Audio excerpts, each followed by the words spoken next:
I didn't touch that. Where is it?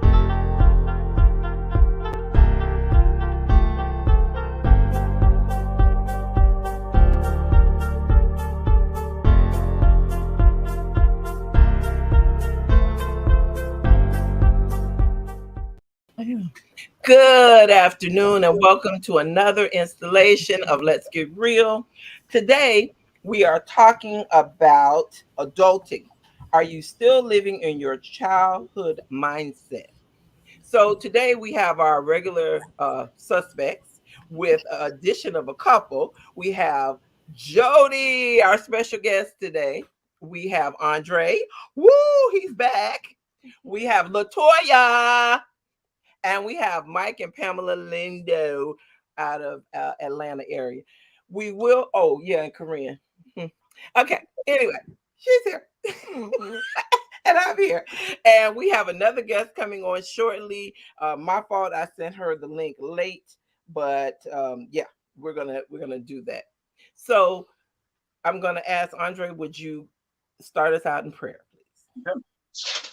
Dear Lord, we thank you for everything you've done for us. Please, dear God, forgive us of our sins, guide us and protect us. Lord, we're about to speak on important matters, and we're asking you to give us wisdom. We're asking you to give us guidance, dear Lord, so that when you speak, we can hear, and that when we speak, we will speak words of wisdom and of comfort and of understanding to those who are willing to listen. We ask these things in your Son, Jesus Christ's holy name. Amen. Amen. Amen. So let's get into this. There was a lot of conversation that we had off camera, and we were talking about the changes that come about when you go from a young uh, teen to coming into adulthood. And when you're coming into adulthood, there are a lot of issues that come up, a lot of changes from the time that you turn 18. All of a sudden, uh, we're in this thing again. And oh, I see Angel. Hey, um, I Angel's gonna be back on with us soon. But anyway, we started talking about that transition and what are some of the things that we need to do as people to kind of get that going. Pam made a suggestion earlier. So Pam, can we relive that? Can you take us through that? She's like, okay, we talked about a lot of stuff.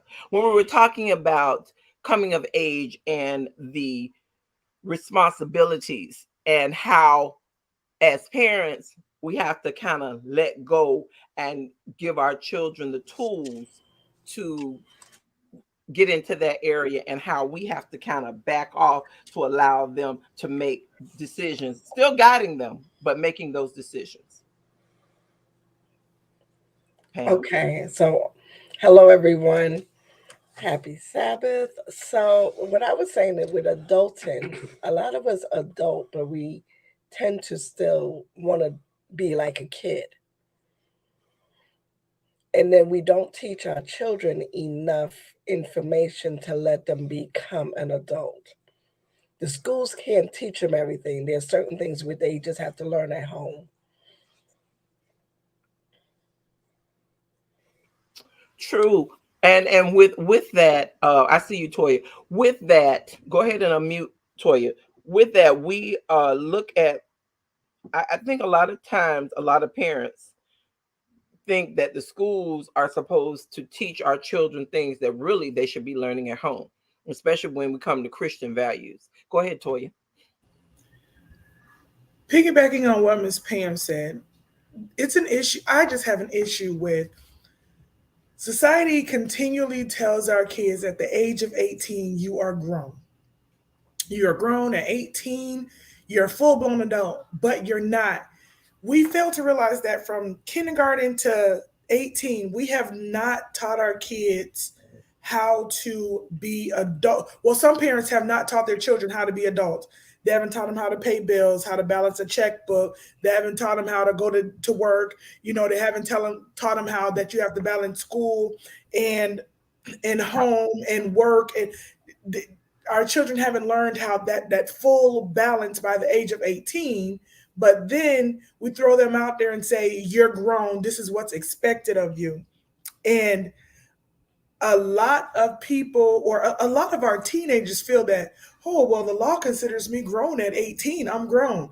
You're not, though, because there's no way at 18 you can get out there, pay bills, work a job, and take care of yourself and be okay without someone there for you to fall back on. I definitely agree with where you're coming from as far as when you turn 18, you're not grown, even though the law tells you that. But at the same time, you are grown in the law's eyes, because if you do certain things now, you'll go to jail for it. So I think when teaching, um, I'm sorry, our puppy is being bad. Very bad. when teaching, what age you're grown in things, I think we also need to make sure we draw the line of, in the law's eyes, you are grown. And you need to be careful with your actions and how you carry yourself, because this can, follow you for the rest of your life. But at the same time, as far as the bills and the responsibilities and stuff, no, we're not grown in that aspect. So for me, it's a fine line, because we are grown, but we're not grown. Okay, well, you touched on some things, and let's explore those things. So, Andre had his hand up, Sonia. oh, I'm sorry, I didn't even see. I'm so busy dealing. Go, please jump in. Sorry, Don't, just jump in. I was just looking at it. I know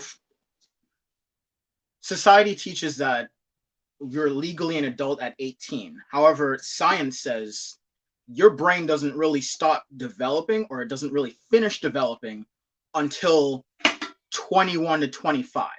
So by the time you get to that, you're not, before you get to that, your brain's not even fully here yet. Furthermore, the whole 18 thing, I was looking it up.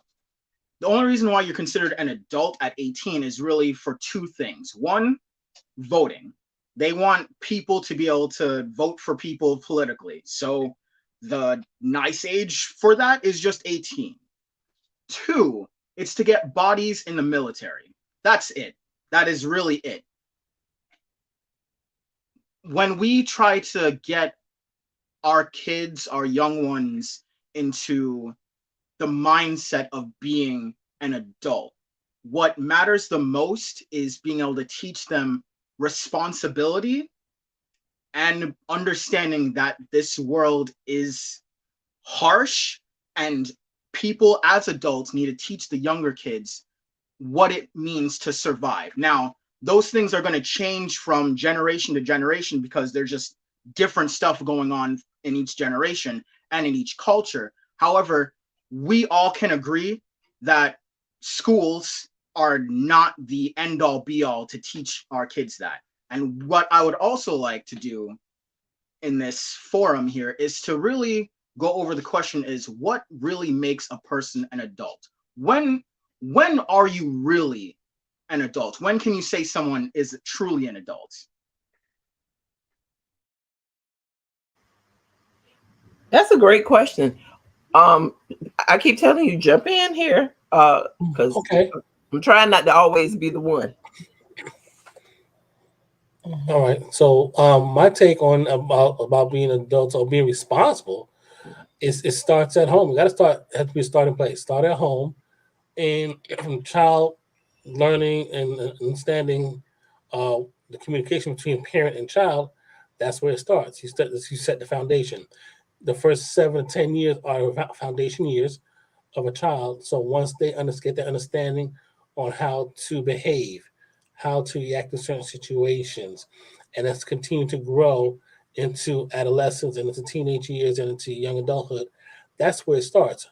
They have a foundation set in place, and that's usually what you abide by. Learning finances, learning different laws in your city, in your community, state, and national. You go by that. Of course, you be flexible in what they learn in the school and what the parents in their experience, what they have experienced in their lives, and you kind of fluctuate between the two. Those are the basic foundations. Then when they get out there on their own, as they make that transition in their education, in their upbringing from being a full kind of dependent in their parents' household, and they go on their own, they have an understanding of how to react to certain situations. I think that's the beginning of adulthood, and then as they get that one-on-one experience between life and their own livelihood, then they should get a firmer understanding of what adulthood is. Yes, but I think we have some adults, I believe, is based off of age. There's some people that because I know there are younger people that have an adult mindset because they've had to, because of the situations they're put in where they've had to pay bills early, so they understand that financial literacy of, if I don't pay this bill, I don't have lights, but their age doesn't make them an adult. They have the understanding of how, what I need to do, how I need to do it, and how I need to survive, because some people are raised off of survival. So they have that level of understanding of survival. We have some adults that's 40 years old that still don't know how to pay bills, don't know how to save, don't know how to raise children, don't know how to cook, don't know how to clean, don't know how to, you know, Just don't. and they're considered adults, but their mindset is that of a child, because of the fact that throughout their life they haven't picked up, even if your parents don't teach you these things, common sense will tell you at the end of the day, if I don't pay my light bill, guess what? I ain't gonna have no lights. Yeah. And some people haven't picked up on that. Some people will literally go out and buy a $200, $300, $400 pair of shoes and let their lights get turned off. But then you will have a 17-year-old that'll say, let me go pay my graduation dues before I go and buy these pair of shoes. So it's hard. It's literally just mindset. It's that mindset. I want to welcome to the panel our first time guest, Debbie Pierre Louis. And Debbie has been doing some segments dealing with young women issues and things of that nature. I'm going to let her tell more. But today we're talking about adulting. And Angel hit it on the head when she said maturity. Wait, I need to read her thing. And boom, Angel, you can't talk about me today. So, anyway, Angel said the rational part of our brains are not fully developed until 25 years old. The notion that children into teenage years and beyond are grown is incorrect. Then she said an adult is a person who is fully grown or someone who is fully developed. Now acting in the capacity of an adult is a different thing. Maturity also plays a part of adulting.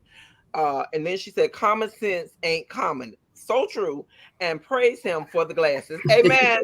Amen. But I want to say, and it's terrible. If I'm reading, I have to have glasses. If I'm not, you can't see. It's like out of focus. So Debbie, as you come into this crazy thing, we've talked about young people getting to the age of 18 and all of a sudden they're dropped into society. We haven't prepared them, and we expect them to be able to take up adult matters. But as Angel hit, which is the thing for me, you can be 40 years old, but if you don't have the maturity level that you need to have to take care of business, it doesn't matter. And so let me get your thoughts on those things that we've discussed. Well, I'll agree with Angel, and I'm sure Toya was saying some things too, because I mean, I've been in education for about 20 years now. And then even in middle school, just looking at students, some kids have like that specific mindset. They're responsible, they're organized, they know what they have to do. Even if they slack off a little, they get back on track. Other kids, or even adults on campus, they act like they're children. So I think the age, it is supposed to be linked to adulthood, but not necessarily. And the way that we raise our kids, I guess, kind of helps them prepare to be able to be responsible and be independent if something happens to us, if we're no longer around. But it does have to do with their mindset, because there are many adults that are very irresponsible in many aspects. So what can we do better? Let me ask that. And Jody, you've been sitting back there quiet, but you've joined us and I'm going to come for you. So And being this young person who has now arrived, you graduated from college, you're doing, a little more of your college thing, but how has it affected your life?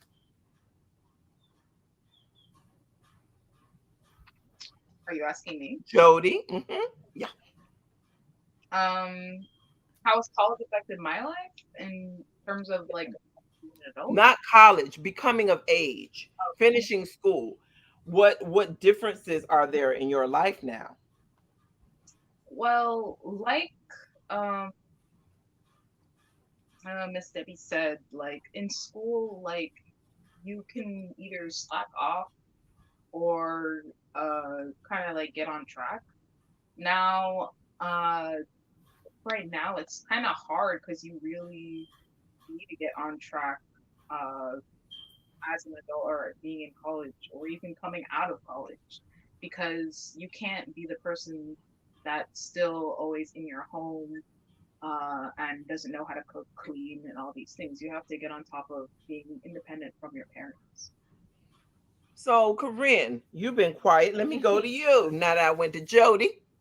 So, how did these changes hit you? As far as, did you feel like you were just dropped and everybody said, "Okay, you're an adult now"? I do, and I tell you that all the time.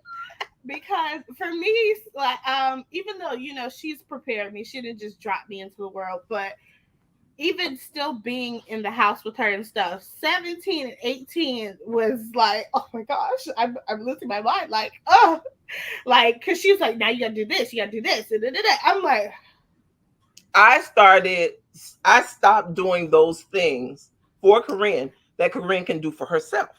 She is a functioning person. And she's mature when it comes to certain things, but she doesn't want to be mature when it comes to other things. And we won't go into that one, will we, Toya? But I started making her do her own dentist appointments and doctor's appointments. Corinne has needed some dental work over here on this side with a wisdom tooth. She ain't been to the dentist yet. Haven't gone. And her whole thing is, Mom, why can't you make the appointment for me? You didn't say it right. You're mommy. That's my line, because for me, because she tells, parents steady, or to me, it's like parents always just like, you're not grown. I'm like, okay, well, if I'm not grown, you should just go ahead and do this for me. But see, I don't tell you that. I don't tell her that.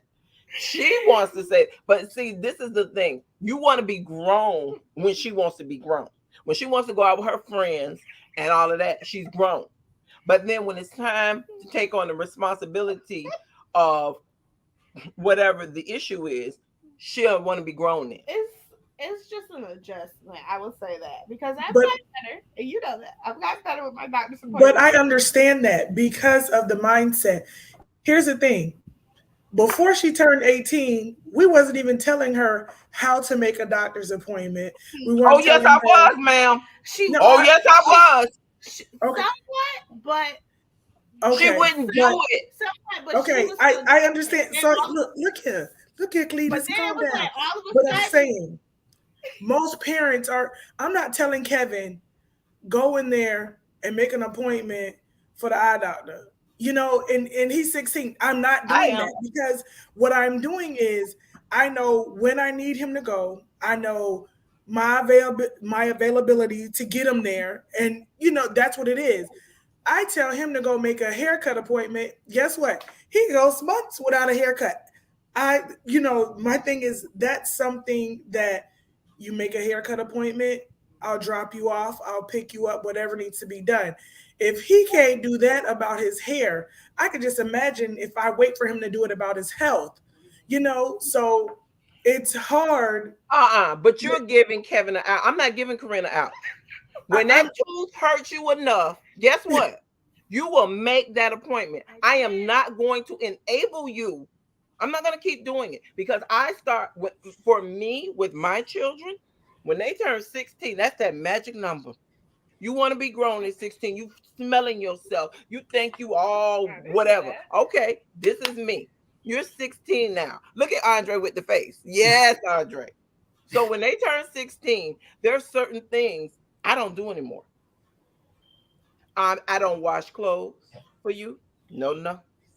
I I started not cooking too much because and I get them in the kitchen. I don't just let them go. Children must be taught if they are not shown or things are modeled. For children, we cannot expect them to know things that may seem as common sense. How the sweet mop. Oh, I covered all of that. I started when as soon as they got high enough, knee high to a Billy Bob. I don't care. I whatever. I taught them how to cook. I showed them basic things, and as they grew, I added, things. And everybody has a chore. Everybody has to be responsible for knowing how to do everything. It is like I told my son, you need to learn how to cook. That is not a woman's job because you're not going to always have somebody. You have to know how to do it. My daughter, she doesn't like to take the trash out. But guess what? You have to know how to take it out when the people are coming, what day. I know how to do So it. guess what I learned? That's not what I prefer. Since they're always on their phones, you know what I did? I am the great. Ask Toya, I even do it to her. I will hit you on the calendar and I will add it to your calendar and be like, boop, boop, with the details and everything. Don't tell me that you didn't have it. But if you don't learn how to do it, and jump in here, don't, hey, jump in here. Don't let me be the only one talking, but hey, it's You all know about what? teaching them. I told my boys the same thing. I told them, particularly if we go and leaving the house, going out somewhere. One of them is like, I'm to go out looking like he's a homeless person. I tell him from male perspective, when I go, we're supposed to go out together. But I said, you got to tighten it up, right? I said, because you're not going outside with me looking any kind of way. So now how he listens to me and how he listens to mommy is two different things. Cause mommy not gonna say nothing, and mommy gonna take him like how she want to take him. I'm like, no, that didn't happen with me. I said, cause either you gonna abide by what I say and do what I say, you either gonna come with me my way, or I'm going by myself, cause it ain't happening. Okay, so what he does, he tighten it up, he get himself together, and could be looking appropriately for wherever we going. Now, mommy, on the other hand, hey, I can't say no words, but for daddy, he tightened it up. Okay, lesson learned. Pamela, do you have I know you pinching Mr. Mike's. That Mr. Mike. Okay, we're gonna come back to Pam. I'm gonna read some of the things and then feel free to jump in as soon as I finish reading. So Angel said children must be taught it is I read that one. Okay. Deodorant, lotion, brush hair. It's not what, but the how. Michelle Bethel says every 18-year-old is not the same. Parents should continue to support and not smother their adult children. By doing so, you help to guide them, allowing them to make their own decisions and mistakes. Very true. Robin Gertman Bukard says, I never wanted my children to leave home, but I began to preparing them for independence the year they entered fourth grade. Laundry, cooking, grocery shopping, personal hygiene, and products. As life happened, so did age appropriate discussions. Because we had open discussions about things, we still converse as needed. I'm still adulting. Learning is still happening. I so agree with that. I mean, come on. I know Debbie just had two to graduate, her twins. They're about next Saturday. They are, yeah. And Oh, it's nice. Congratulations. I Thank mean, you. I'm so blown away. I still think of them, I mean, especially that Noah, as little Noah, even though Noah's taller than I am. But in what you've done to prepare them, Debbie, for this adulting thing, it's hard. Um, But how do you prepare? Okay, this is my thing. They're Okay. about to go away to college. They're Yes. going to be away from you. Yes. And in the back of your mind, I know you're thinking, I hope that I've given them enough so that when they get to college, they don't show out. They do what Yes. they're supposed to do. They heed those small little things that I've told them along the lines. And that is a big part too, because you know, sometimes our kids get to the point to where I'm no longer under your roof. I don't have to follow your rules, but I want my children to go to the understanding of it's not even about following my rules. It's about respecting yourself and growing into being a young adult. Regardless of adulting, you're still a young adult. You're still trying to bridge, you're still trying to come across that bridge and connecting to actual adulthood. You still have teen in your age regardless of at 18, 19, you're still a teen. And a lot of our young people fail to realize that you're still a teen and you're just going across that bridge. And technically, you're not an adult until you're 21. You're legal at 21, but you're legal at no, you're legal at 18, but you're legal at 21. So there's different privileges that you have at 18 that you have at 21. At 18, yes, you can do certain things. You can vote. You know, you can go to jail for adult charges, but at 21, it's a different mindset because now all of the rules apply to you.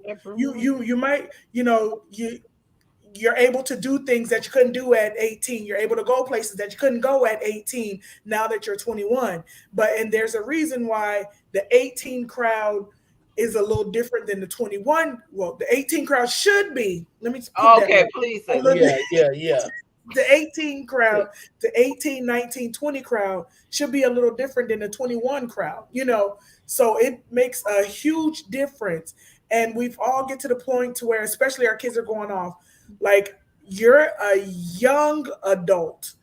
The stuff that you're doing now can now literally affect you when you are an actual 21-year-old adult. So if you make bad decisions now and the things that you do now, that's going to now follow you because you're in adulthood. It's following you from your teen years into adulthood. Now there's times when you do things at 13, 12, 11 that doesn't follow you into your adulthood, but the things you're doing now are following you. But wait, Toya, when you're saying that, let me be clear. Some of those actions follow you, depending on how far you go. Yeah. And let me be really clear. We live in a digital age now. We're digitally coming into people's homes or their phones or whatever. You go and put something stupid on Facebook, on Instagram, on what's the other thing? Twitter. Snapchat, all that. That stuff lives on forever. Even when you take it down, if somebody's taking that clip and they have that, and when people go to look for jobs, Debbie, you're in the school district, when they go to look for jobs, don't they go and look that stuff up? Oh yeah. And it can hinder you from getting a job. So you got to be responsible about what you're doing. You always talking about I'm an adult, I'm an adult, but are you taking on the adult responsibilities that come along with it? Because I'm gonna tell you, I never told my parents I was grown. When you can ask them. That was no. I enjoyed every drop of my childhood. I enjoyed having a job, being able to say, "Oh, I'm going to New York for the weekend and go hang out with my friend," because I didn't have to worry about mortgage, insurance, life insurance, death benefit. Those are things that you have to start thinking about. And especially as minorities, a lot of us do not get the necessary coverage because we never think. I guess young people think they're immortal Yes. somehow. Invincible. Yeah. Yeah. And we don't think about those things. And when those tragedies happen, especially the young people, we're devastated. We're devastated. And then we got to go fund me, go do this. But we have older people, because it's happened to me. My husband let his insurance lapse like 3 months prior to his death. And I wasn't aware, and this is something that I found out. I wasn't aware that the insurance companies have this little clause in there. And do you know that if your insurance lapse even up to, I think, 3, 4 years, if you had that insurance for so long, they still have to pay out. What they do is they take the money that you would have paid monthly out on the front, and then they give you the balance, which would have been enough for you to bury that person. But because we don't have that knowledge, we let them keep our money, and they're not going to tell you. Mm. So that's something that I recently found out, and now I'm trying to look into myself, because trying to ask other people things is a lot. you know But here's the thing: because you didn't know, you couldn't pass that knowledge on. But now that you have that knowledge, right. and now that you understand, because that's just like you said, back to the social media, we have adults that do silly stuff. We Yes. have adults. People don't understand when you go on vacation. You don't broadcast that you're on vacation, because if someone knows where you live at, that's prime time if they want to go into your home.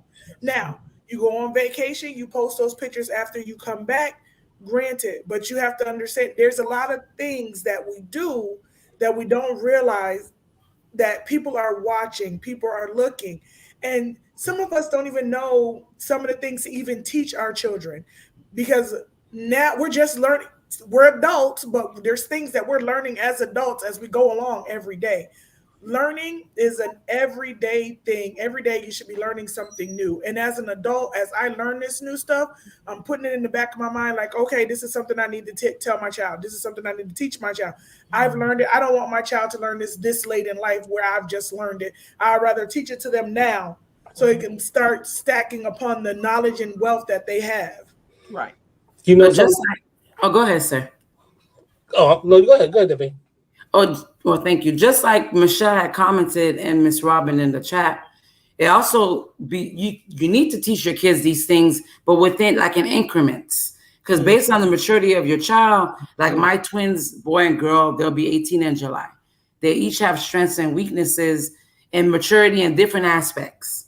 So obviously the general things as a parent, you want to make sure that they do the right thing, that they think before they do stuff when they get to college, that they don't trust people. Hopefully, don't take drugs and drink alcohol or drive drunk and stuff like that. I mean, keeping it real. You don't want them to do crazy things that get them in trouble, arrested, or killed. But at the same time, certain things that we're learning, like Latoya said, we keep learning, because what I know in my 40s, I didn't know in my 30s. And then in my 20s, so every like decade, you learn more things. Some things they're not ready to hear yet, because they're going to just kind of roll their eyes at you. Oh, mom, you're always getting so deep and stuff, and you're always thinking about the worst, and it's just life. We're having fun. And so, yeah, because everybody's in that phase when you're 17, 18, nothing is really that serious, and we're overthinking as parents. You're thinking negatively. You're being pessimistic. You're being paranoid. But they don't see, because we were 18 too, they don't really see all that yet. So, but it is good, like Tori said, to keep note of what they need to be taught, but then you can't put everything all at once. The basic stuff, like Miss Robin said, hygiene, and like either whether you teach not to have sex, or if you do to have safe sex, or whatever your family teaches, you do have to. You can't be blind and just say, well, just don't do it. Well, they may not do it, but then if they did something, they got to be educated in some aspect. But other things have to come in like in increments, because they're not going to receive it, and it's going to be like going in one ear, coming out the other. Right. But Mr. Mike, go ahead. Thank you. I was about to say that what I'm doing right now, like you said, in increments, pick back off of that, I'm teaching my boys about a mortgage, how to pay for the mortgage, what applies to the mortgage, what's what's the different things in a house note. They already know the cooking. They already got how to cook the pasta. They know how to do I'm working with the rice right now. They know how to do the meats. They know how to season their food. They know how to store it away, keep it safe from freezer burn, all that kind of stuff. When they already got that down pat. I told them, I said, you don't have to depend on any woman to know how to teach you how to cook, how to season your food, and how to properly prepare. They already got that. I said, you get that. And when you get to find a woman and she knows how to do that and you do it together, you got that down and you work together as a team. What I'm trying to do right now is teach them about the insurance part, like life insurance, what's to add my dependents, what do dependents do, what is life insurance coverage, If I need funeral benefits, things of that nature, I'm going to start teaching them about that about 3-4 months from now. That's my plan. So they learn little different financial things about how to do what kind of coverage for what type of coverage. Like you said, small increments. Like you said, if you tell them now, like, yeah, whatever. Because around 20 something, my mid 20s, my mom was teaching me about, well, I'm not gonna be here on this earth for long. I'm gonna die. So I got my death money. So I was like, Ma, come on, Ma, Y'all come stop on, talking man. about Miss Linda. All that. I ain't gonna hear all that. And she's like, no, but you gotta know because you gotta pay to get in the hole. I'm like, Ma, she said, listen, I'm trying to tell you. So It's now true. this is what I'm doing. Trying to start getting ready for my death benefit too.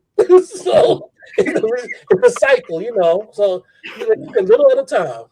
Yeah.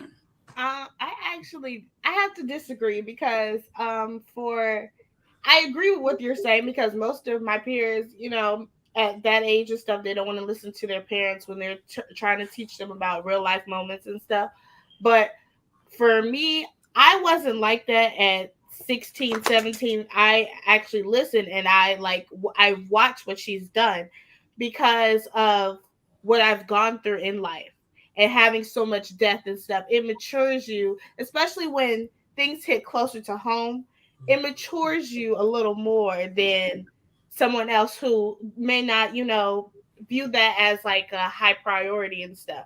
I look at that. I make sure I'm like, did you go to the doctor? Did we check this today? Did we make sure we do this? We gotta make sure we pay this bill. Da da da da da. So for me, I wasn't the same as far as like when she was trying to teach me life moments. I was a child who listened to it. I may not want to hear it when she, starts talking about death and stuff because I'm like, but at the same time, I know it's something that I still need to make sure I'm prepared for because, life is not promised. And with all of the things going on in the world now, it's time to get serious. It's time to make things a priority and get your affairs in order, and no matter the age. And you all are right about being in your young years, you think you are immortal. Oh, I'm too young. That's not going to happen to me. And it's actually sad to see because I'm like, are you not looking at all of these deaths that we've had and these people just falling out left and right? Like, you need to prioritize your health. You need to prioritize your family and stop taking those moments for granted because it's not promised. But being as even with Sonia, you might have been the child that she can perceive, but then on the other end, Kobe's probably like, yeah, okay, mom. So, she had to go slow with him because, Yeah. like Debbie was saying, there's certain things she had to feed him, certain information. Okay, Kobe, such and such and such. Now, it could be information she's feeding Kobe now that she done gave you 2 years ago, but Kobe's just now in the receiving mindset of receiving that same information. And that goes with any family. Like there's some stuff you can tell this one child because you know that their level. You can say, look, such and such and such. But your other child, you're gonna have to wait a couple of years to tell them this because their mindset is It's not the different. same. And that's fine. That granted, it's fine. But as long as everything is a teaching and leading them up to when you become an adult, these are the things, because there's no checklist. There's no checklist that you can write down and say, okay, check, we talked about this, check, we talked about, there's no checklist. And like we say, it's an everyday thing, and you have to know where your mindset is. My thing is, I just pray that I don't leave this earth before I'm able to get my children ready to take care of themselves, so that they will be okay. So they don't have to worry about someone else trying to teach them things, and they're not going to be taught the way I would have taught them. Right. Can I ask a little? I'm gonna ask a little twist to it. As far as adulthood, preparing for adulthood, into adulthood. Do male children have a little harder time accepting these adults from, let's say, from mom, the opposite sex, as opposed to a girl? Andre.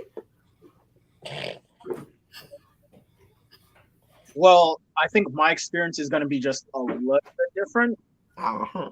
Um, in my family, in the broader sense, in my family, most people are able to do cooking, cleaning, sweeping up, laundry. They're basically doing all of that. They're not telling the young girls, "Oh, hey, you need to do this, you need to do that," because that's the girls' thing. And this is a man's thing for the most part, except for a few, And for me, especially since I had to basically take care of my grandmother. My mom was there. She did as much as she could, but at some point, she couldn't be there all the time. My grandmother took care of me, and while she was good and healthy, she was like, "Andre, I need you to sweep up around the place. Andre, I need you to dust here because your mother's coming home. She wants to see the place nice and clean." So I was just like, "All right, sure, whatever. I don't have anything else." Then she would have me do the laundry, and I'm doing everybody's laundry. Oh my God. Jody, you didn't help. She wasn't born yet. Oh gosh. She wasn't born yet. And then mind you, Andre's like 7 or approximately 7 years old. Yeah. Okay. So you started Andre at an early age. Yeah. Yeah.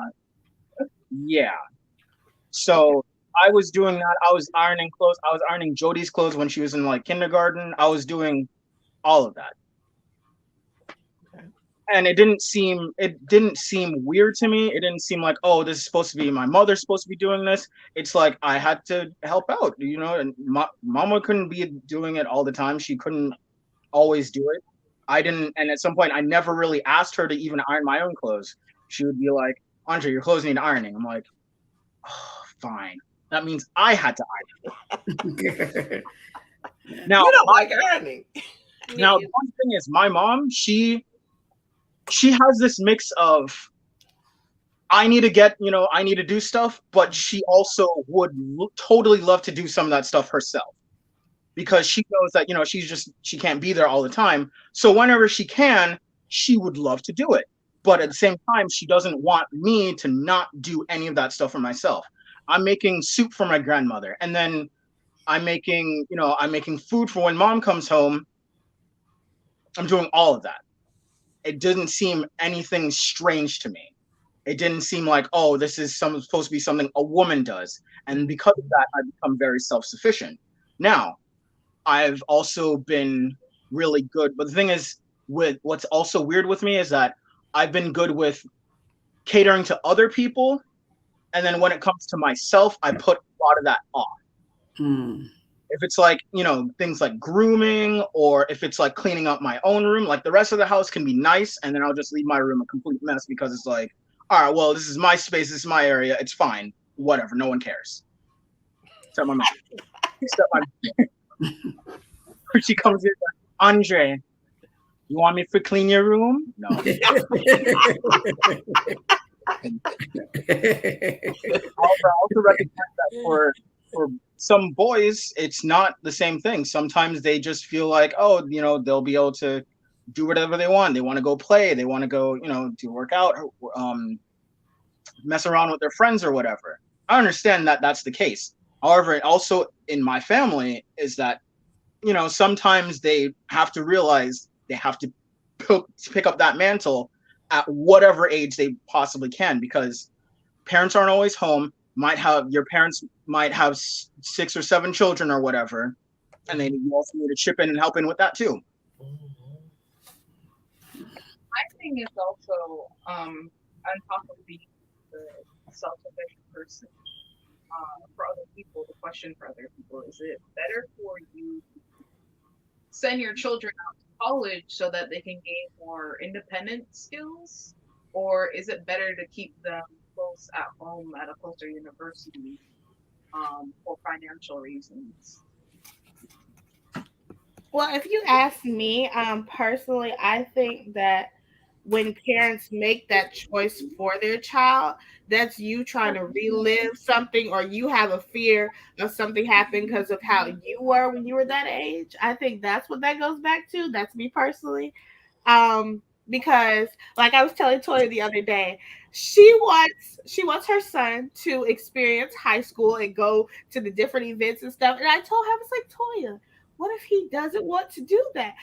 Well, I'm excited for it, so I think he should do it. And da, da, da, da, da. And I told her, I was like, Toya, but that's his choice. Like, Right. that's his right to make. You can't relive that moment because you enjoyed it. That is up to him. So I think I really do believe that when allowing us as kids to make our own decisions, I think it's important to give feedback, but don't try to sway our minds into doing what you want all the time. Like when you allow me to make a decision of who I'm going to be friends with, who I'm going to go here with, you allow me to do that. You may say, Corinne, I don't think that's the best decision, but you know what? You're going to do what you want to do.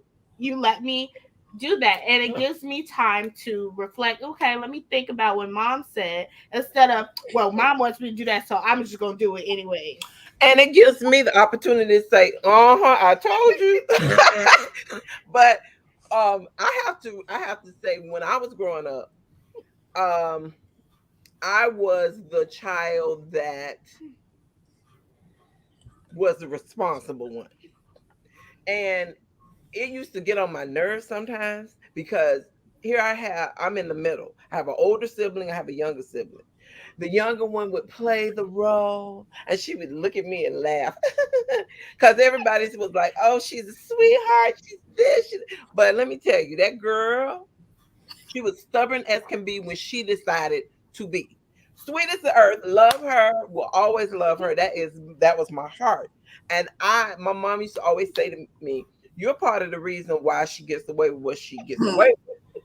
Because I used to enable her to a certain extent. Because I'd cover for her and instead of letting her fall. Like my mom would say, everybody get a chore. And before my mother came home, that bathroom better be clean, that kitchen better be clean, that living room better be.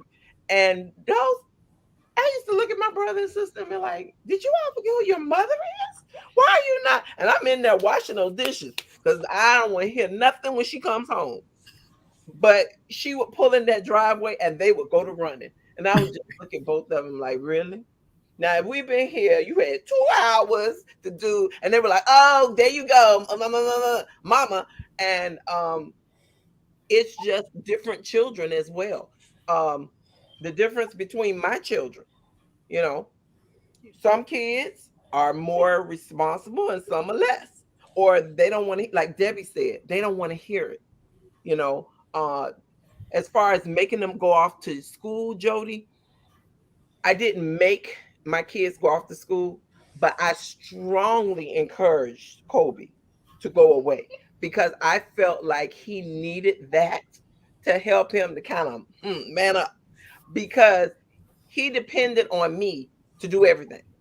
And I was like, oh no, I'm not doing it. Come on, mom. Come on. He'll badger you like to do something for him. And I'm like, no, dude, you're gonna do it yourself. So I gave you the tools. Um, like Andre was saying about the room, Kobe's room, I told him keep the door closed. I don't want to see it. Oh. I don't want to see it. Because I am meticulous about cleaning. I am. And but guess what? He had a friend coming. He didn't want them to see his room like it was. That room was spotless to my level of cleaning. So I know that I taught you and you have it in you. You just don't choose to do it. Right, mothers, fathers? They don't choose to do it. Mhm. So that's why I said, Corinne, I want her to go off to school. In fact, I had a very good friend of mine come to me and say, Sonia, you need to allow her to not have to go off to school if she doesn't want to. Maybe she's not ready for that. And it wasn't until they really said that to me. And I know that this person is only going to say positive as far as they're helping me. And they said, it may be too much. And I sat back and I thought about what she said to me. And I said, you know what? Okay. And I relaxed because, honey, let me tell you, Corinne was getting up out of here and she was going away to school because I need her to know you have it within yourself. If something happens to me tomorrow, I needed her to know for herself, you will be all right. Because of all the tragedies we've had. I need her to know that she can stand on her own 2 feet and she'll make it. And so that was something that was very, uh, it was hard, and then COVID hit. And I was like, oh no. And then I didn't want to send her all the way off because Mm-mm. I can't get to her. Kevin, I don't care if he goes stay on the campus in Boca.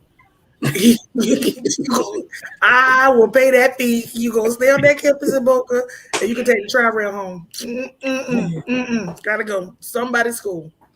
But you know Because what? That's a twofold kind of question that Jody asked because some kids are ready and some kids aren't.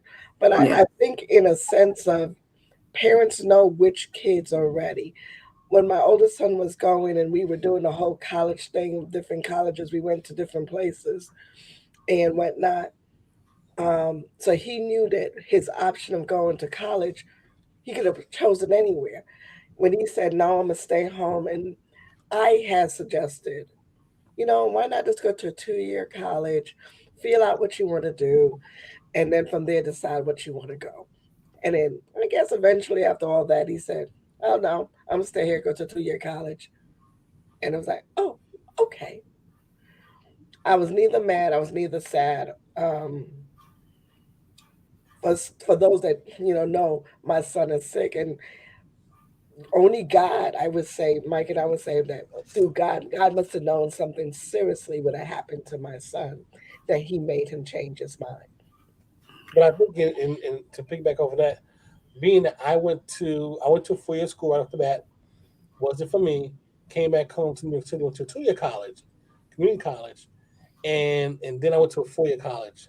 And I'm going to tell you, financially, I preach that to my boys now because it's the best move I had. Because by the time I finished my 2 year college, I graduated, my balance was zero. I went to my 2 year college, I graduated. Before I walked off the stage, my balance was zero. When I see people when I went to the first 4 year college I went to, what they say? I got a $50,000 debt I gotta pay. I got an $85,000 debt I gotta pay. And I don't brag about it. I don't most. I'm thankful. I just be quiet. I don't say anything. I just say thank you, God, that you gave me the route that I chose because I don't have any financial school debt. The only debt I got right now is the mortgage. I don't even have a car note. That's the only thing I got. So I'm thankful for what my experience was. So I tell it to my boys, nothing wrong going to 2 year school. The same piece of paper you're gonna get there, the same piece of paper you're gonna get in the 4 year school. The same piece of paper. But what's gonna happen in the long run? You got no financial debt, and you're gonna say you owe X amount of dollars, and you got to be paid back by such and such a date. That's the best thing, and that's Okay, that's but the way of adulthood that people don't think about, but old people right. do. But you're talking with the that knowledge. Some people don't have that knowledge, and they don't have to be an 18-year-old. Right. There are some people that choose to go because of the experience that they choose to have. Now, I went to the same 4 year school, Michael, and when I Right. left, I didn't name anything. I said I had a zero balance because I had a plan. Right. You see what I'm saying? And because I had a plan and I didn't take out loans, I took Hmm. out one loan the entire time I was there. The rest of it, I was able to do scholarships and other funding. And so because of that, I didn't have that debt. But once again, it was my maturity level and the way I plan stuff out versus somebody else. Everybody doesn't have that. And some people, unfortunately, my child needed to go to a 4 year school away from me. Okay. Because it gave them the foundation to see, okay, I'm making bad decisions and I'm having to call my mom to order me a pizza so she can pay for it because I ran through my money. Mm. And then when I added the car, here it is. I gave you a car because you need to come home, and I'm not driving all the way up there every time you need to come home. But when you got the car, and I gave you the tools. I said, here's a bank account. I'm putting money in here. Once a month, you get this money. This money is for gas to go to class, for food, and for personal needs. But I really didn't have to worry about personal needs because, once again, my child was blessed. His godmother lived where he went to school. She supplied all laundry detergent, all the necessities. He never bought toothpaste. He never bought detergent. He never bought any household cleaning. She supplied all the way down to tissue. He never had to worry about those things. Once again, he was spoiled. So, and I told him, you're spoiled. You don't even understand. So out of that money I gave him, that boy would call me in like, 3 days? I'm broke. I'm sorry. That was your allotment for the month. Work it out.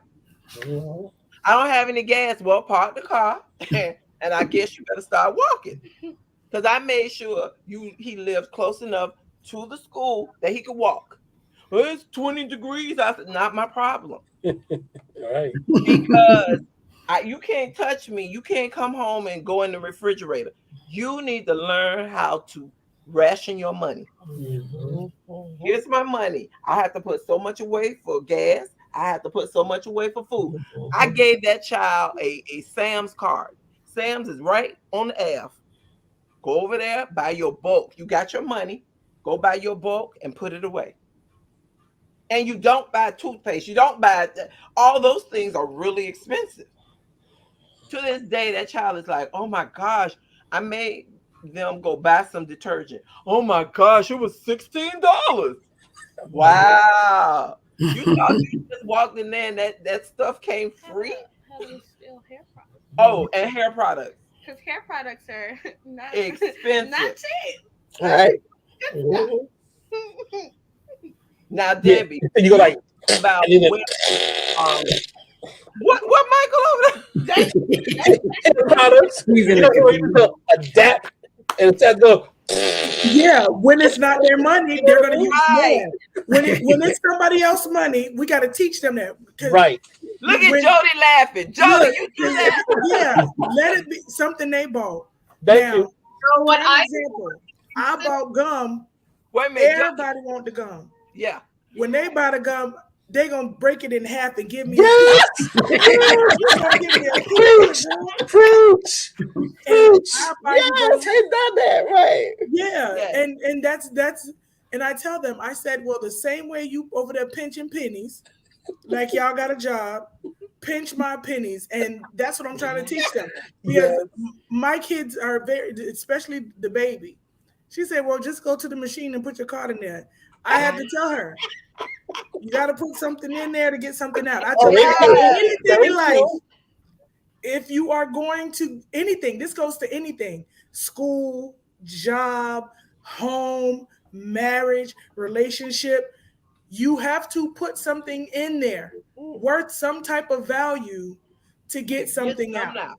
So that value. So she has an account. And when she wants something, she says, well, just use my money. No, we're not doing that either. Like, she makes out like a bandit for her birthday. And I have to tell her, there is no account. So I done took the little, she's like, well, just put my card in there. No, we're not doing that either. and you know, I'm trying to teach her financial literacy. She's 9.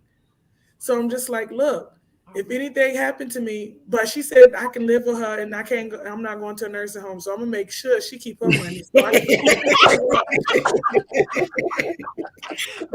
you were saying something. What were you saying? In Brooklyn. I guess your pennies, and as Michael was saying, like, you know, squeezing the tube. Like, as for like toothpaste and stuff like that, if you want to be like nitpicky, like we used to like burn that thing with like, I don't know, like a pencil or something on just to get like the last drop. You mean rolling it up? Yeah, no, rolling it up. So like squeezing it against something. Like, you can also cut it. Something really hard and then just like press it. Oh. Yes. Yeah, because guess what? It's different when it's your money. You Yes. you notice when you take your kids, Debbie, to the store or Alexandria, I you go never to the did that to store. you. You have to admit, I never did that to you. I always look at a price tag before I She did. consulted you. Corinne has Thank always you. pinched pennies. Okay. Because even with tissue, let's go to Oh my tissue. gosh. When Corinne was little, you say, Corinne, go get me some tissue. Some tissue, right? You would get one square. That was some tissue. And that was some tissue. I said, no, Corinne, give me at least 3 or 4. When I tell you Corinne is going to give you exactly 4 or 3 of the squares, that's all you get. She Oh, gonna make sure that tissue lasts. But you could never say that I wasted your money. And I gave you nobody exactly. would believe that. But Corinne is going to be thrifty Yes, I about, am. because somebody was saying, "Oh, Corinne, you always keep your nails done." Corinne is big on keeping her nails done, but she's not gonna pay for her feet because that's too much money. I So think she's gonna do her feet herself to save that money. there you go. She got a trade. But that's what I'm saying. She is gonna pinch that, and people are like, "Oh, you went and got your hair done." I'm getting my feet done. I don't care what you're saying. Listen, let me tell you something. This morning, I'm getting my feet this done. one, I got a perfect example for you guys. Brushing my teeth. Jody, you see how skinny this thing is? That's the toothpaste. You see how skinny? To the very last Exactly what I'm thing. saying. That I'm talking squeezing it all out. I get my money's worth. Oh, well, see over here, I Right, don't we know have my guests, and this kids. what you have to do. You just have these show out in front of the guests, Lord. Yeah, You but have no, some manners, Miss Debbie. They do have manners. but We that's all the one thing. family. We love each other over here. We have to teach our kids. Like my kids, I'm not even just gonna say this to kids. Like when they go to dry their hands off paper towels, they Oh, roll off 3, 4 paper towels. I'm like, but how big are your hands? And they're not understanding the concept of this stuff is expensive. Thank That's you. right. You go in the bathroom and and one day a whole roll of toilet tissue. So if I put some newspaper in there, then you're looking Mm-hmm. at me crazy Mm-hmm. because you're not understanding. But when I tell you I go in there, there's paper towels here. I'm just like I don't understand, and it's hard because I'm trying to get them to understand that the more you use, the more it costs, and that cuts away from other things that you could possibly want or need. Yeah. Mhm. So okay. that's I that. got one. I got one. I want to know if Debbie has this issue. My child, I won't say who it is, because most of my 50-50. kids We are got a grown. two. One out of two. Okay, will leave and leave the light on, the TV on, Oh, and close the door. And I'm like, maybe I need to give them the light bill because Mm-hmm. Mm-hmm. they literally go out for 5 hours or more and leave everything on in their room. I don't Mhm. understand it. That's not, none of the kids do that. and then the other child is the one turning lights.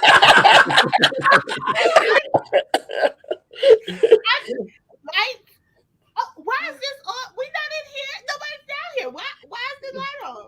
Why did you leave Because So it's the certain two. people found out that if there's excess money, they get to do stuff. So they Mm-hmm. learned at early age, especially dealing with her dad. I'm turning everything off. Corinne, you'll be sitting there. Corinne will turn. I said, wait a minute. I'm using them. I'm sitting here. Oh, well, here, let me get you a little light. Wait a minute. But see, but she has that financial literacy. She has Yeah, that understanding. Some of our kids really don't have an understanding because we've just made it so easy So for Mm-hmm. them. comfortable. Yeah, very comfortable. I told my kids, I'm not buying another pair of shoes until you can show me a hole in your shoe. Now, Hello. if you can show me a hole not in the your shoe, hole in the then shoe. yep, a hole in your shoe. Sonia, you already know. Oh, And it's just, I want you to understand that this stuff is just not going to come easy. No. I have one child that says, "Oh, you work from home, you don't work hard." I said, "That's not the point. It's the mental stress.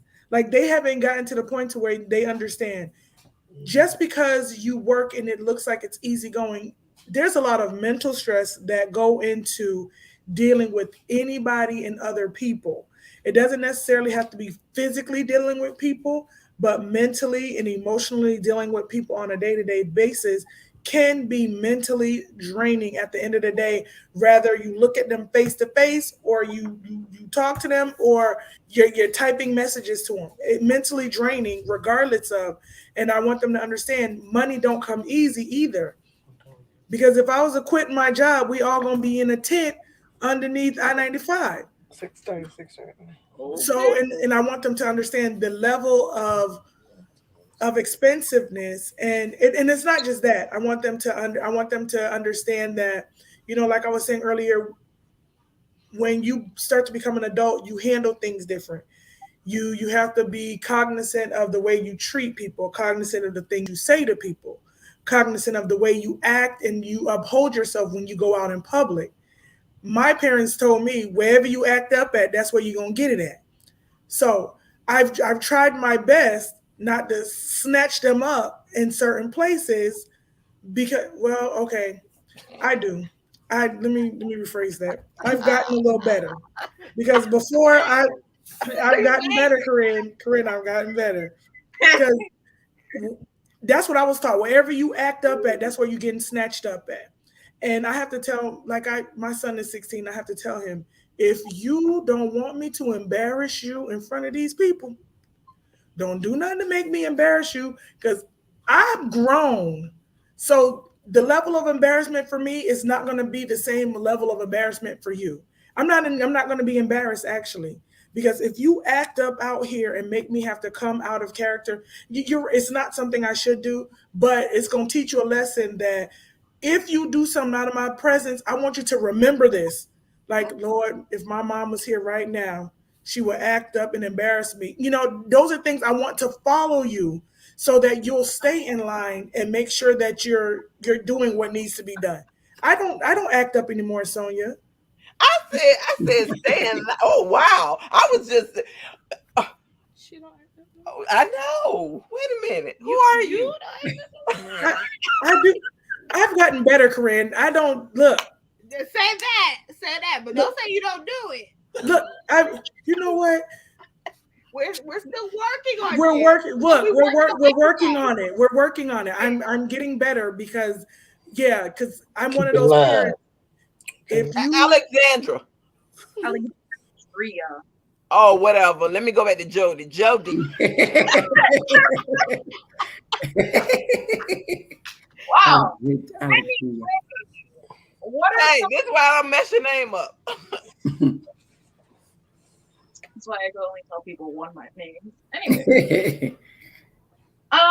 So what are some things that like the church as a whole, as a church family, can do to help children be more aware of all these different responsibilities, financial responsibilities, chores, and other things that we have discussed here today? I believe it goes back to your relationship with that person, because just because your sister so and so from the church and you come try to talk to me, that doesn't mean I'm going to listen to you. I have to have that level of respect for you and a relationship with you. So for me, it depends on who you are that I will receive that. Because I'm like, you need to mind your business if it's somebody that I don't necessarily care for. So you have to be careful how you approach that, I feel like. But in saying what Corinne is saying, I would say also it has to do with your relationship with that person growing up, because a lot of times that feeds into it. Because I'm gonna tell you now, Miss Debbie is always cool and she's calm, and even when her son, who is hilarious, is in his antics, she'll look at him and be like, "Oh, okay, Debbie, lay back with it." How do you in public? Yes. How do you answer and her question, and how do you do it with your kids? Well, one question. I mean, there's two different things, but as a church, I think to help. I mean, now that COVID hit, it kind of changed the dynamics of so many things. People don't really go to church as much. The young people are like, "There's no point of going." watching online, whatever. Okay, next. But I think, I mean, like, part of our responsibility, I guess maybe, I don't know if it's the youth ministry or whatever, there should be something that we do to help our kids, like, along the way. So that besides the biblical and scripture education, and of course that's like number one, but just all the little things you need to be able to do to survive and be able to make the right decisions and to be equipped with the skills that you need. Those are things that I think we're kind of lacking, Jody, to be honest, because you think some families do it, but not every family is going to actually do it. Or some families, they have different ways to approach it, and some kids don't have no support at home. Right. So not every Christian family or people that attend church all really have the same kind of, community involvement, support, people that really are going to pour into you. So then you don't know what the kids are lacking. So I think it should be like set part of like just the youth ministry for future references, I guess, to help our kids and be able to have those conversations. But then I guess it's who is going to be able to do it. Because like Corinne say, it has to be someone that the youth, the young people actually trust and feel like they really do care about them and not so judgmental or like chastise them. Talk it. I'm sorry. We got a crazy dog over here. So, oh my gosh.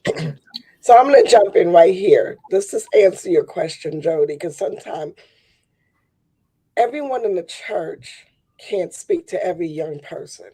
Mm, So let's keep that very straight, because there's a lot of older people that do not know how to talk to our young people. that's right. Um, and in people general, but especially to our young people, there's a lot of them that are very. The minute you answer back, they think you're being rude, and the young people, that's just the way they talk sometimes, and they don't know how to say. And not saying that all young people are disrespectful, because that's not true. If you sound like you're always corrected, then they're going to always have an attitude with you. But the thing about it is, we haven't taught our children how to take a criticism without it being personal. True. So that is something that, even as older people, we have to learn how to say. Mike's mom has always said to me, "It's not what you say; it's how you say it." Oh, my And mother. I found out that that is true, because it's really how you say it that make a difference in how you respond to a child. So, and there's some people that I really would say they shouldn't deal with some younger people, because they don't have the attitude or the patience.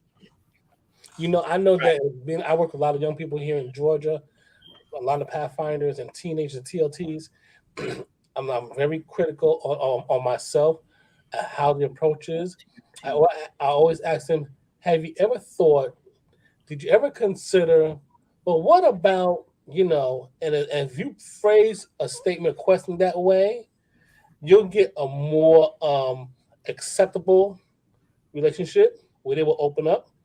Like I said, you keep that kind of relationship going, and you strengthen your relationship. You don't say, "Well, why don't you don't do that?" You don't do that. You say, "What about? Have you ever thought about if you phrase it in that way?" It opens up the question and the dialogue between the two people or the group of people, because they'll say, they're not attacking me. They show concern, they show interest, and they say, well, you know what? I didn't think about it that way. And he said, well, why don't you challenge yourself for 5 minutes? Why don't you challenge yourself for a day? Challenge yourself for a week and think about doing such and such. And that way you get a more acceptable approach to the people who you're coming in contact with. Oh, yeah. Okay, well, I'm gonna ask, Yeah. would a church home ec class be reasonable? I think it's very reasonable. I spoke with Sister Bethel about us doing um, cooking classes. So we're going to have cooking classes that we're going to be offering. But I'm going to tell you part of the problem, because I am the youth leader.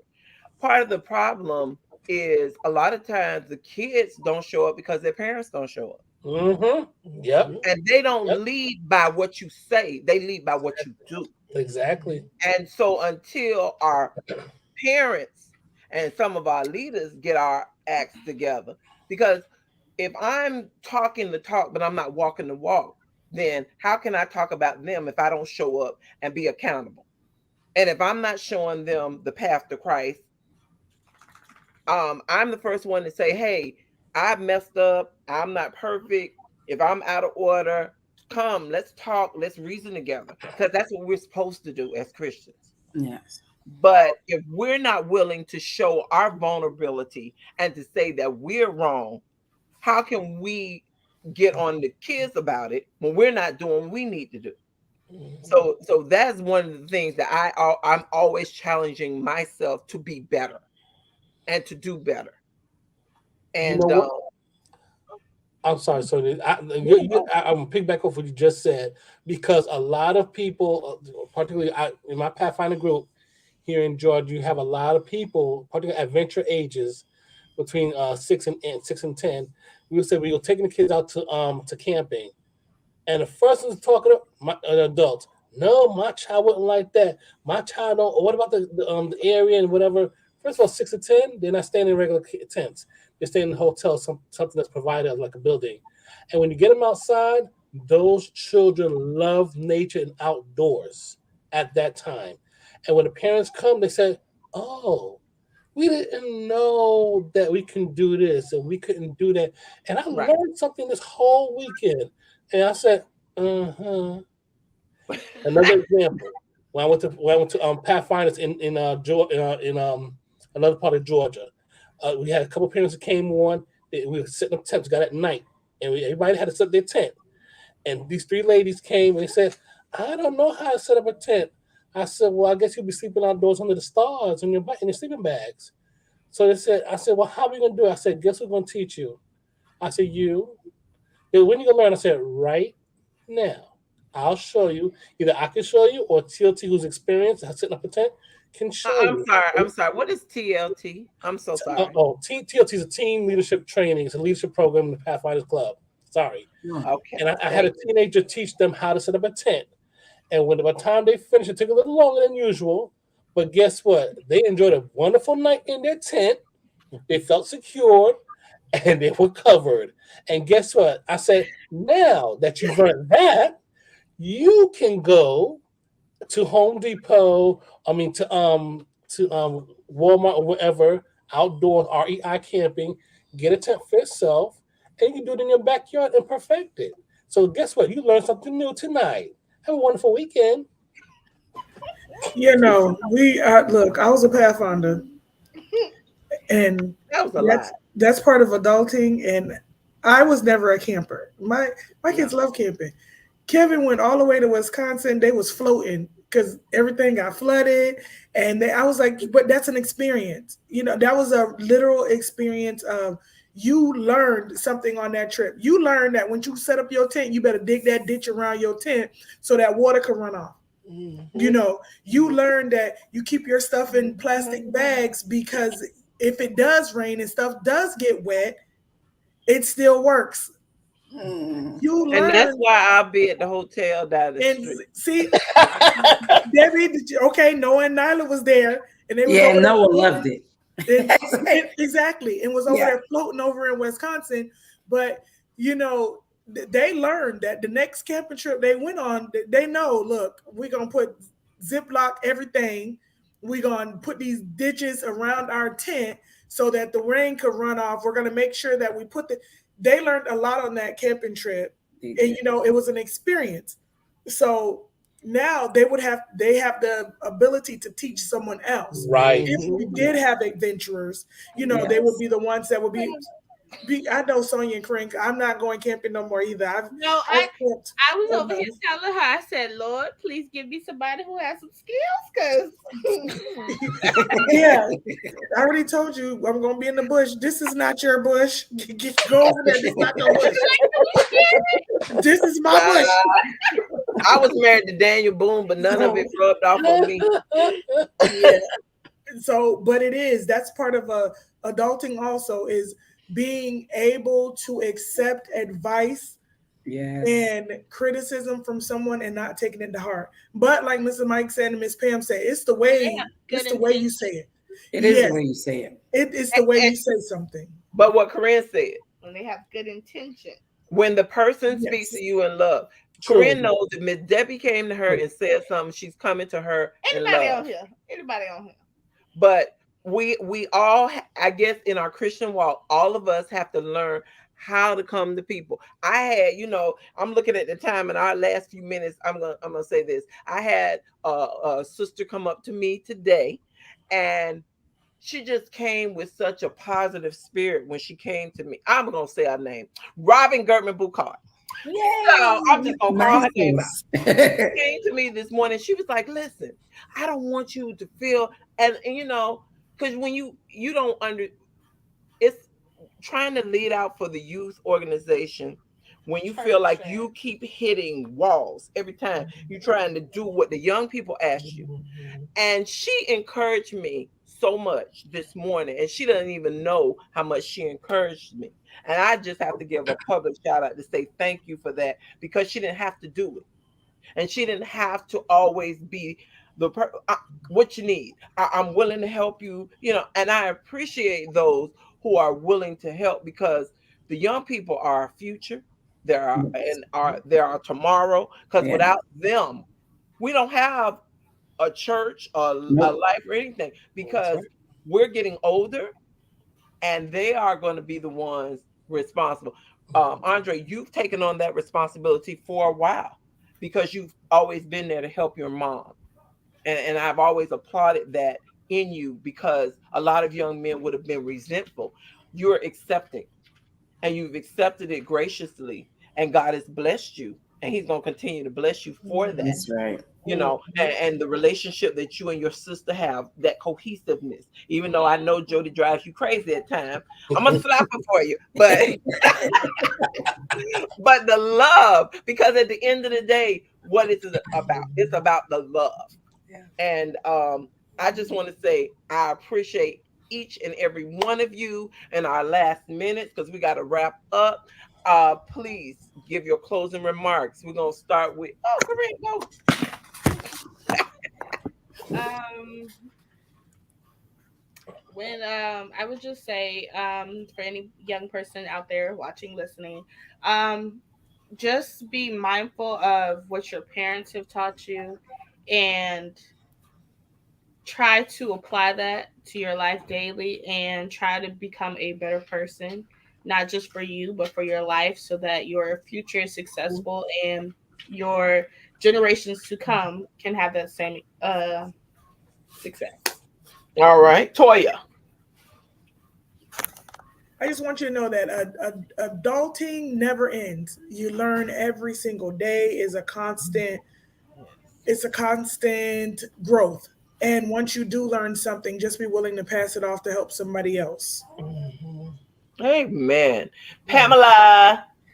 You know, Toya took my saying, but not only is it that you learn something else, but we should learn that even if you hit a hard bump, it's a lesson learned, and you try not to repeat the mistakes that you've done. And if it's repeated, just try again. Don't ever give up, because as we grow older, we realize there's a lot of things we've done wrong that we could have done right. But as adults, we don't have instructions. Nope. Word. Michael. I'm gonna say that as we know in life, there's a lot of bumps that come, a lot of doors that close, but sometimes the doors are supposed to be open. You have to force them open sometimes, or allow to open for you in your advantage. So you have to keep trying, you have to keep pushing, and each lesson, each task is a learned lesson. How to approach, not to approach, wait a minute, then try again. So you just keep on going on the grind each and every day. So keep on going forward. All right. Andre. Well, no, we're gonna go to Jody, then Andre. Um, from recent up, from childhood to adulthood, you have a work and play balance. Um, learn how to pick up responsibilities and stay on top of them, along with balancing your mental health and your social health.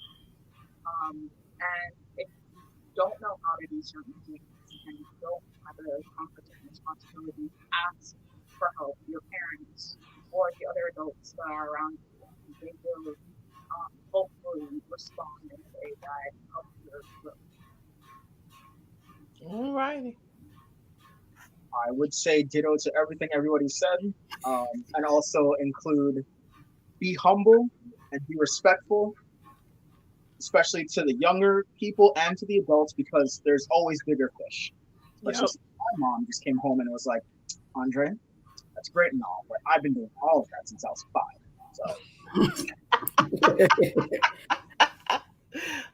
Okay, Debbie. Well, I agree with everybody's comments, but I would add, well, be open. I should say, like what Mr. Mike kind of said. I mean, there's different things you're going to learn through different experiences, but not every.